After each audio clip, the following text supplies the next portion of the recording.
अरे भाऊ काय झालं रे? अरे भाऊ मग देवीला आलोय आपण थोडे देवीची गाणी लावतो ना भारी वाटेल ना. हा ठीक आहे लाव. अग चिमणी माझी उडून गेली चिमणी माझी हे देवीचं गाणं आहे का? भाऊ तू होता मग पाखरा आझाद केलं तुला एक नंबर तुझी कंबर हाय चाल शेकी सर हो हो आता नक्की लागेल. चला बंद करा आता. म्हणून माता की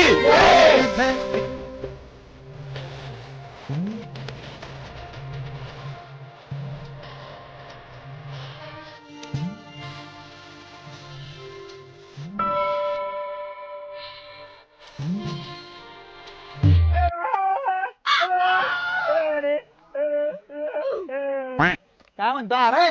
तो म्हणतोय 150 रुपये जीव घ्या शंका म्हणे भूक लागली त्याला. सांगतेले वरती वडायला लागली. अरे साला आपण तर गैरावरती गेले. अरे भाऊ येतं काहीच नाही याच्यापेक्षा तुम्हाला अजून वर जायचंय. पुढे धबधबा दिसतोय का घ्या देवीचं ना मारा उडी. तुमचं